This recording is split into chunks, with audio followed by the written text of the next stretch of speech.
Good afternoon, everyone. So మా ఇన్విటేషన్ని ఒక love letter లాగా ఫీల్ అయ్యి వచ్చిన మా చీఫ్ గెస్ట్లకి, నా ఫ్రెండ్స్కి, నా ఆత్మీయులందరికీ, నా బంధువులందరికీ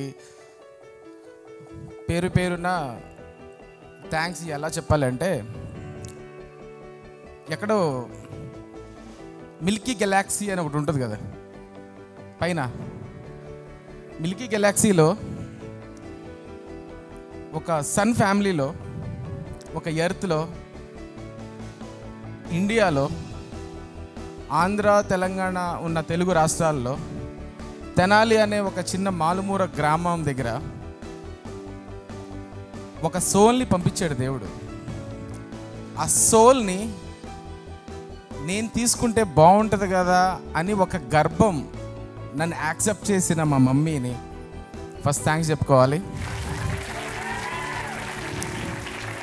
అప్పుడు ఇచ్చిన కిక్ ఫస్ట్ టైం కడుపులో ఉన్నప్పుడు ఈరోజు కూడా ఇస్తున్నాను అని తను పాజిటివ్గా ఫీల్ అవుతుంది.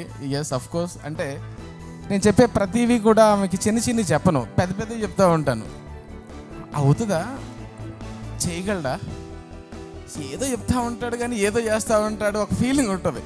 కానీ ఎప్పుడు ఏదో ఒకటి చేస్తూనే ఉంటాడు అని ఒక కిక్ మా అమ్మకి అలవాటు అయిపోయింది. అది బోర్ కుట్టేస్తూ ఉంటుంది మెల్లగాను.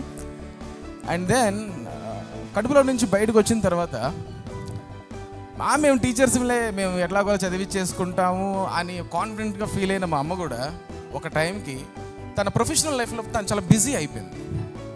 బిజీ అయిపోయి ఒక ఆర్గనైజేషన్ని నమ్మి వాళ్ళ చేతిలో పెట్టింది. That is Vishwabharati Vidyaniketan. 5th class దాకా అనుకుంటా, నాకు పెద్ద ఆలు కూడా రావు. పండిత పుత్ర పరమసుంట, అది 5th క్లాస్ వరకు రైట్ నాకు. అంటే అందరూ టీచర్సే కదా. మామయ్యతో ఒకరోజు స్కూల్కి వెళ్ళేవాడిని, అక్కడ మ్యాథ్స్ టీచర్ ఏదైనా హోంవర్క్ ఇస్తే అతతో పాటు వేరే స్కూల్కి వెళ్ళేవాడిని. ఊళ్ళో ఉన్న స్కూల్స్ అన్నింటిలో మా వాళ్ళే కదా, ఏ స్కూల్కి వెళ్ళాలి, ఏ స్కూల్కి వెళ్ళినా పెద్ద పట్టించుకునే వాళ్ళు కాదు. బట్ 5th క్లాస్కి కూడా ఒక లైను, ఒక వర్డ్ రాయటం కూడా సరిగ్గా రాని నాకు, పలకటం రాని నాకు, ఈరోజు మీ ముందు నుంచొని ఇట్లా మాటలు మాట్లాడుతున్నాను, ఇంత ప్రాసలో మాట్లాడుతున్నా అంటే ద బిహైండ్ ఇందుమతి మేడం అని మా రంగబాబు అన్న వాళ్ళ అమ్మగారు. She is the main chairman of Vishwabharati school.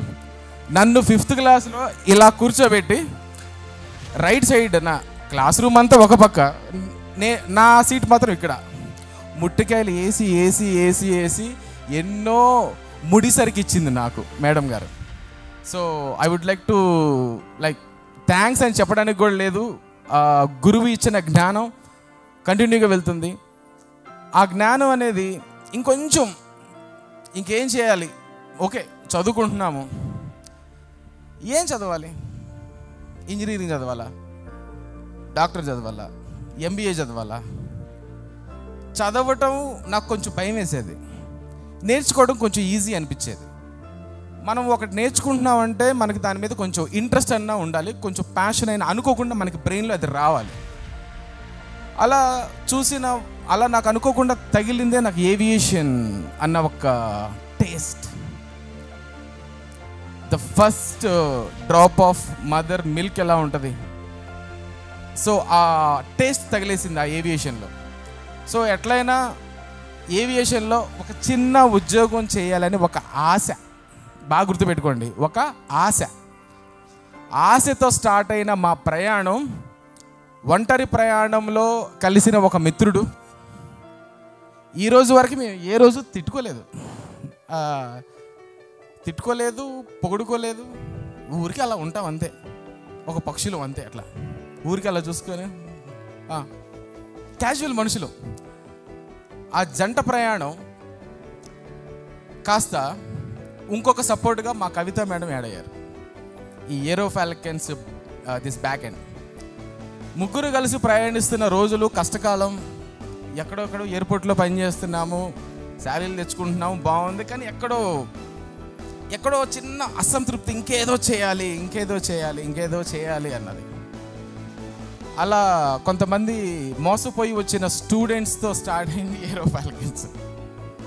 బయట ఎక్కడో డబ్బులు కట్టేసి ఎట్లనో అట్లా మోసపోయి బట్ చేయాలనే ఒక ఇంటెన్షన్తో వచ్చినప్పుడు పార్కుల్లో చిన్న చిన్న రూముల్లో బోర్డు కూడా లేకుండా ఉన్నప్పుడు ఒక ఫ్లెక్సీ స్టిక్కర్ వేసి ఆ స్టిక్కర్ మీద ఒక వాటర్ మార్కర్తో పెట్టి మళ్ళీ ఒక కర్చీప్తో వాటర్ వేసి మళ్ళీ క్లీన్ చేసి అలా చెప్పే రోజుల్లో ఒక చిన్న ఏదన్నా స్పేస్ ఉంటే బాగుంటుంది అనుకునే టైంలో హైదరాబాద్ నడిబొడ్లో పంజాగుట్టలో మన హెడ్ ఆఫీస్ ఉంది. ఆ వీధుల్లో ఊరికెళ్ళా తిరుగుతున్న రోజుల్లో ఏంటి ఎక్కడి నుంచి ఉన్నావు అని అడిగారు ఒక ఆయన. ఊరికే అలా నుంచున్నాను అని చెప్పలేక అక్కడ టూలెట్ బోర్డు ఉంది కదండి, ఊరికే అది చూస్తున్నాను అంటే మాదే దా లోపలికి రా అని బలవంతంగా నన్ను లోపలికి తీసుకెళ్ళారు. రెంట్ 25,000, 6 నెలలు అడ్వాన్స్, ఇంక చెప్పుకుంటూ వెళ్తారు. ఇలా అప్పుడే కొత్తగా పేటిఎం వచ్చింది. ఇలా వచ్చేస్తే అన్ని డబ్బులు లేవు. ఓకే ఏమయ్యా ఏంటి తీసుకుంటావా లేదా, ఏం సంగతి? ఫస్ట్ ఇదంతా నాకు ఇచ్చేయండి, డబ్బులు సంపాదించి మీకు ఇస్తావా అని అడిగి. బలి అడిగేవయ్యా, ఏ ఊరు మీది? సార్ మా తెనాలి. తెనాలోళ్ళే కానీ కొంచెం తెలివైన వాళ్ళు లాగున్నావే, ఏం చదువుకున్నావు అని అడిగారు. అన్నీ చెప్పుకుంటా వచ్చాను. బాగుందయ్యా, 10 మంది పిల్లలకి జీవితాన్ని ఇస్తాను అంటున్నావు, ఇస్తున్నా పో అని ఇచ్చిన ఆయన మన రెడ్డి సార్. ఫస్ట్ బీజం వేశారు. దీని తర్వాత ఇంకొక జోక్ చెప్తాను. ఒక 3 days అయిన తర్వాత ఓకే ఇట్లా క్లాసులు పెడదామని ప్లాన్ చేసినప్పుడు మళ్ళీ సార్ దగ్గరికి వెళ్ళాను. సార్ ఒక 3,000 ఇస్తే పెయింట్ వేయిస్తాను. టక్కుమని తీసిచ్చేసారు ఒక తెలియని వ్యక్తికి. బట్ ఆయన నన్ను నమ్మారు. ఆ నమ్మకమే ఈరోజు ఆయన్ని నేను ఇట్లా ఒక చీఫ్ గెస్ట్గా ఆయన నేను కూర్చోబెట్టుకోవడం నాకు బాగా నచ్చింది.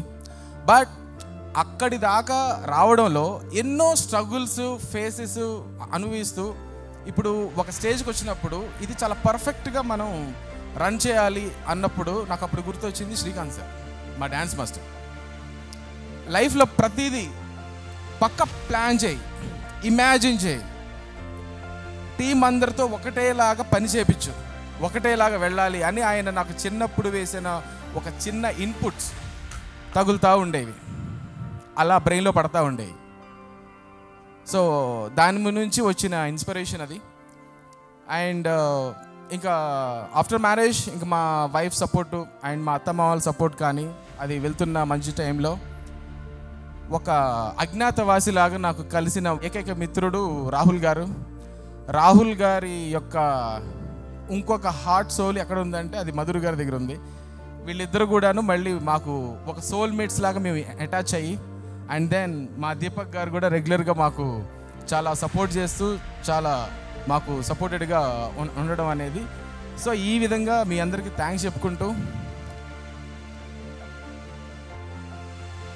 ఆశ ఇంతకు ఒకటి చెప్పాను కదా, జాబ్ చేయాలని ఒక చిన్న ఆశ. సో ఇప్పుడు మీకు జాబ్ కావాలని ఒక చిన్న ఆశ కోసం కదా మీరు వచ్చారు నా దగ్గరికి. నన్ను నమ్మి ఇక్కడికి వచ్చిన 500 మెంబర్స్ జాబ్ కావాలని వచ్చారు ఒక చిన్న ఆశతోటి. ఒక చిన్న జాబ్ వచ్చిన తర్వాత ఇంకొక చిన్న ఆశ వస్తుంది, ఒక చిన్న బైక్ కొందామని. అది వచ్చిన తర్వాత ఒక చిన్న ఇల్లు కడదాం అనుకుంటాం ఆశతోటి. బట్ ఒక స్టేజ్కి రావడానికి ఆశ కోసం పనిచేయద్దు, ఆశయం కోసం పనిచేయాలి. మనం ఆశయం కోసం పనిచేయాలి. జాబు తెచ్చుకోవటం కాదు, ఆ ఆర్గనైజేషన్ నా వల్ల నడవాలి అనే ఒక ఆశయంతో పనిచేయాలి. నేను ఒక ఇల్లు కొనటం కాదు, ఒక రియల్ ఎస్టేట్ కంపెనీ నేను పెట్టాలని ఒక ఆశయంతో పనిచేయాలి. సో మీరు ఆశయాన్ని పక్కన పెట్టి ఎప్పుడైతే ఆశయంతో అడుగులు ముందుకు వేస్తారో మీకు అడ్డంకులు అనేవి ఉండవు. ఆ ఆకాశాన్ని మనం ఈజీగా టచ్ చేయొచ్చు అని చూపించిన మేము మిడిల్ క్లాస్ మెన్స్, మేము మిడిల్ క్లాస్ పీపుల్, మేమే చూపించగలిగితే మా ఏ టెక్నాలజీ లేకుండా, ఎటువంటి ఇన్ఫర్మేషన్ లేకుండా, ఏ సపోర్ట్ లేకుండా వచ్చిన మేమే ఇంత ఎత్తుకు వచ్చామంటే మా అందరి సపోర్టు మీ అందరికీ ఉంటే మీరు ఎంత పెద్దగా మీ కెరీర్ అనేది ముందుకు తీసుకెళ్ళగలుగుతాం. అంత ఇదిగా మేము మిమ్మల్ని చదివిస్తాము. ఎలా చదివిస్తాము? మీకు బట్టిఫై చేపించము. మీకు బెర్నౌలీస్ థీరం గురించి మీకు అందరికీ తెలుసు, కానీ దాన్ని యూటిలైజ్ మీకు తెలియదు. అది ఎందుకు చెప్పారో మీకు తెలియదు, మీ క్లాస్ టీచర్స్ ఎందుకు చెప్పారో తెలియదు. బట్ ఏరో ఫాల్కన్స్లో మీరు నేర్చుకునే ప్రతి లైను, ప్రతి పేజీ మీ జీవితానికి, మీ డెవలప్మెంట్కి ఉపయోగపడేటట్టుగా ఒక సిస్టమ్ని మేము క్రియేట్ చేసాము. అలాంటి సిస్టంలో నుంచి వచ్చిన జ్ఞానం, నాలెడ్జ్ మీకు మంచి కెరియర్నిచ్చి వచ్చే 10 సంవత్సరాలలో మీ అందరితో నేను ఏవియేషన్ని మనందరం కలిసి రూల్ చేయాలి. ఇది కదా మన ఆశయం, ఇది కదా మన ఏరో ఫాల్కన్స్ ఆశయం. చేద్దామా?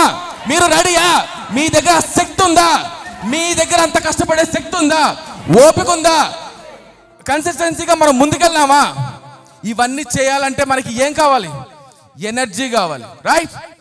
ఆ ఎనర్జీ కావాలి అంటే మనం ఇప్పుడు లంచ్కి వెళ్ళాలి. Thank you so much.